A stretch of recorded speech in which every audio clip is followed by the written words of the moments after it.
Welcome to your Tee Time Tip. I'm Terry Moscosi, Director of Instruction for Brown Golf here in Bluffton, South Carolina, and we have a beautiful, beautiful August day. A little bit in the high 80s, not a lot of breeze, and it's just one gorgeous day.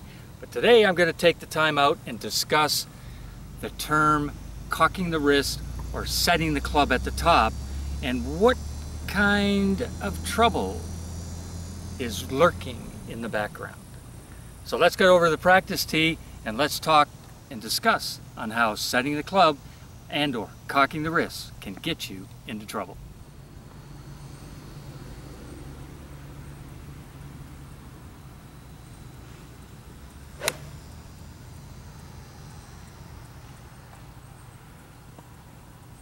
So today I'm going to talk about setting the club or cocking the wrist at the top of the swing as a deliberate move. Do the hands hinge? Absolutely they do, but you do not want to do it deliberately. Okay, so when the golfer sets themselves up, and as you notice I have another club lying on the ground. In our practice area I have alignment sticks down, so I'm always having something on the ground to organize myself to the target so I can start focusing on what it is I'd like to practice. So when a golfer starts swinging and they start thinking of going back and then setting the club at the top of the swing. Once you set the club at the top of the swing, two things actually begin to take place. One, the hands begin to separate and the left hand, in this case my left hand, top hand, begins to cup. The other thing that begins to take place as soon as you set the club at the top of the swing, then what will begin to happen is you stop moving. So once you stop moving, that means you're now taking some of the energy away from the golf swing. So once the golfer sets up and they start to cock the hands or set the club at the top, this being the last thing to move means it's the first thing to react.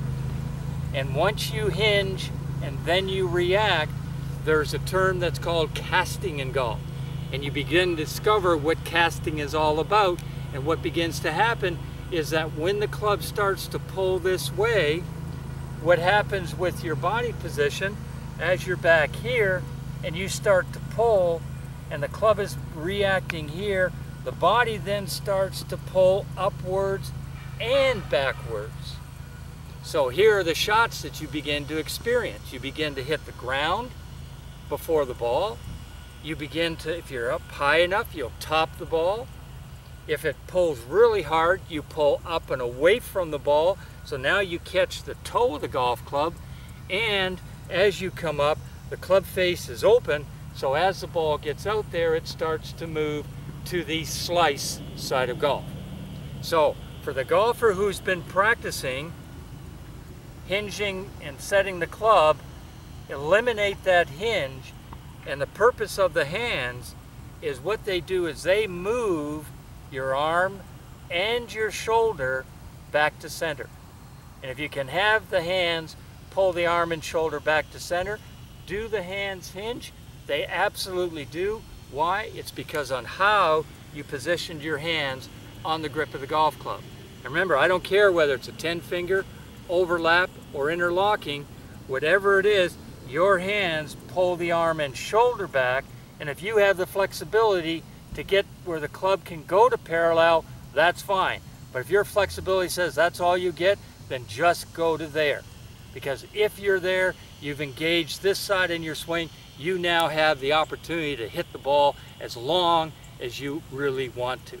So the key in golf is to have the hands pull the arm back until the shoulder reaches center, and then that sets the stage for you to drive the ball towards your intended target.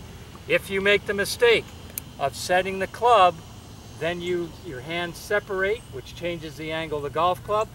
The hand curves, which changes the angle of the golf club, and then it goes back together and it pulls on you, and it pulls you away from your target line.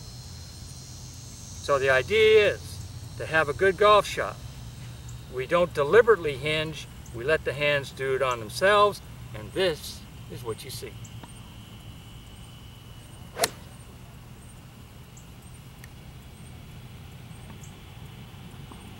So again, a successful golf shot by doing the least number of things possible. That's our tee time tip for today. Talk to you next week.